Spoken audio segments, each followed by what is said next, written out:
Ada sebuah penelitian para sejarawan yang mengungkapkan agama Hindu berasal dari Nabi Nuh. Lalu agama Buddha berasal dari Nabi Zulkifli.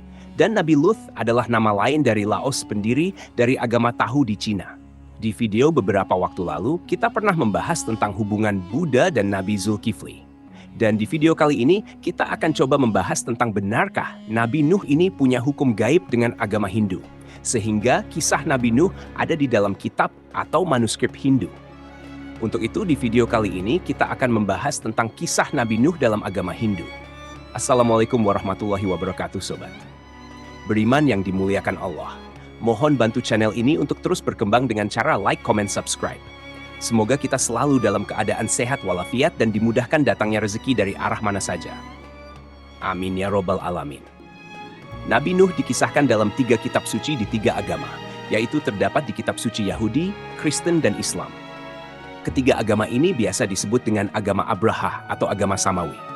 Nabi Nuh adalah nabi yang terkenal dengan banjir besarnya. Dalam agama Hindu, Nabi Nuh ini terkenal dengan sebutan Manukna.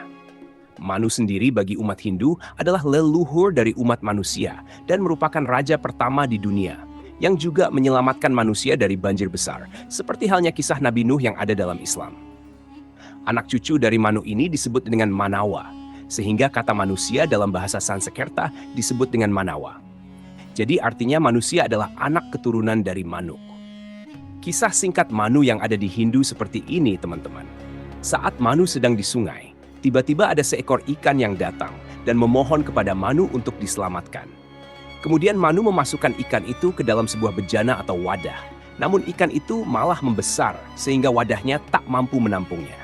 Akhirnya Manu memindahkan ke sebuah tong, namun kejadian yang sama terulang kembali. Ikan itu membesar lagi dan tong itu pun tak mampu menampungnya. Hingga akhirnya ikan itu dipindahkan ke samudra dan Manu baru menyadari kalau ikan itu bukanlah ikan biasa. Ikan itu ternyata adalah awatara dari Dewa Wisnu yang memberitahu Manu kalau akan ada banjir besar yang menghancurkan seluruh kehidupan. Akhirnya Manu membuat sebuah perahu dengan membawa sejumlah benih kehidupan. Wisnu adalah salah satu dewa yang ada dalam agama Hindu yang bertugas sebagai pemelihara dan pelindung alam semesta. Wisnu juga merupakan roh tertinggi dalam Purana atau kisah zaman kuno. Wisnu ini juga disebutkan bersifat gaib dan berada di mana-mana yang kemudian dibuatlah simbol-simbol atau atribut tertentu yang dipilih sesuai dengan karakternya dan diwujudkan dalam bentuk lukisan, pahatan, dan arca supaya orang-orang muda melakukan penghayatan terhadap sosok Wisnu ini. Wisnu sering beravatar antara lain menjadi ikan atau Matsya, Rama, Krishna, Buddha, dan Kalki. Di agama Kristen, kisah Nuh atau Manu bisa ditemukan dalam kitab Kejadian 6 dan 7. Dalam kitab Kejadian 6 disebutkan, "Berfirmanlah Allah kepada Nuh, Aku telah memutuskan mengakhiri hidup seluruh makhluk sebab bumi telah penuh dengan kekerasan oleh mereka. Jadi aku akan memusnahkan mereka bersama-sama dengan bumi. Buatlah bagimu sebuah bahtera dari kayu gofir. Bahtera itu harus kau buat berpetak-petak dan harus kau tutup dengan pakal dari luar dan dari dalam. Sebab sesungguhnya, Aku akan mendatangkan air bah untuk meliputi bumi untuk memusnahkan segala yang hidup dan bernyawa di kolong langit. Segala yang ada di bumi akan mati binasa. Tetapi dengan engkau aku akan mengadakan perjanjianku dan engkau akan masuk ke dalam bahtera itu. Engkau bersama dengan anak-anakmu dan istrimu dan istri anak-anakmu." Jika di Islam, kisah Nuh atau Manuk bisa dibaca di Al-Quran surat Al-Muminun dan surat Asy-Syu'ara.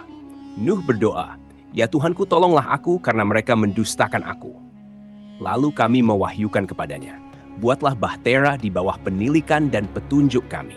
Maka apabila perintah kami telah datang dan tanur telah memancarkan air, maka masukkanlah ke dalam bahtera itu sepasang dari tiap-tiap jenis dan juga keluargamu, kecuali orang yang telah lebih dahulu ditetapkan akan ditimpa azab di antara mereka.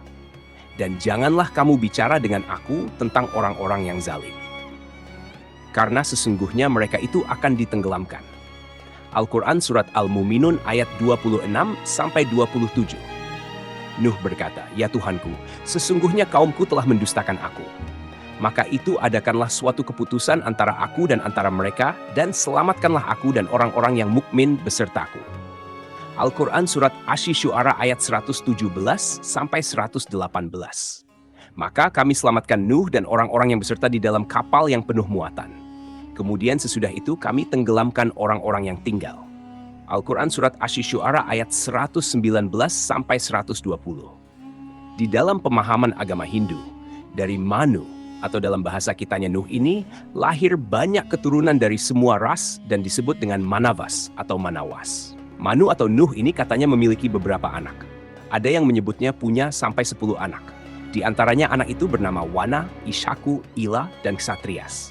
Dan jika di Bible, Nuh hanya disebutkan punya 3 anak, Sam, Ham, dan Yafet. Menurut International Standard Bible Encyclopedia, keturunan Sam menghasilkan bangsa Israel, keturunan Ham menghasilkan bangsa Mesir, Kanaan, dan Arab.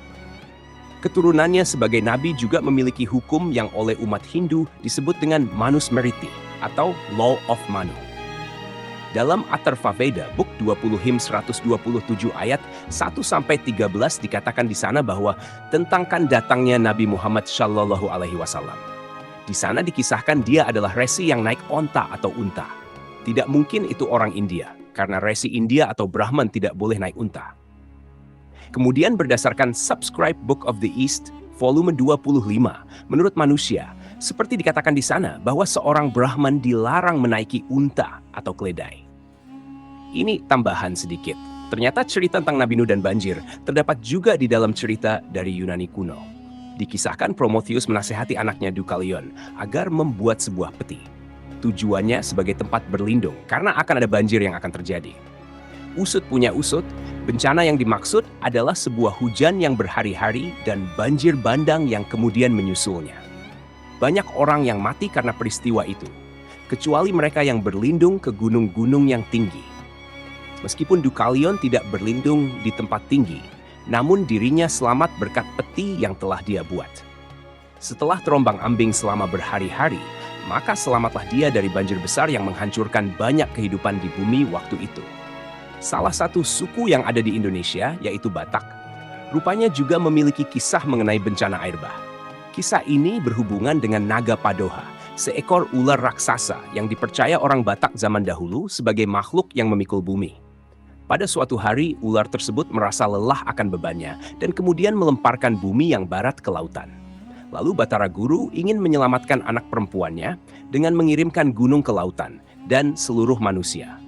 Setelah kejadian itu, bumi akhirnya diletakkan di bagian kepala sang ular raksasa agar kejadian serupa tidak terjadi kembali. Sebenarnya ada banyak kisah-kisah kuno dari beberapa daerah dan negara yang bercerita tentang banjir besar itu. Dan secara benang merah, cerita semua itu memiliki kesamaan. Hal ini membuktikan kalau peristiwa banjir bandang maha dahsyat itu memang benar terjadi pada masa lalu. Wallahu alam bisawab. Jadi itulah kisah Nabi Nuh dalam agama Hindu. Semoga kisah ini bermanfaat. Lebih dan kurangnya mohon dimaafkan. Yang benar datangnya dari Allah Subhanahu wa Ta'ala, khilaf atau keliru itu datangnya dari saya pribadi sebagai manusia biasa. Sampai ketemu di kisah-kisah seru yang penuh makna selanjutnya. Saya akhiri. Wassalamualaikum warahmatullahi wabarakatuh.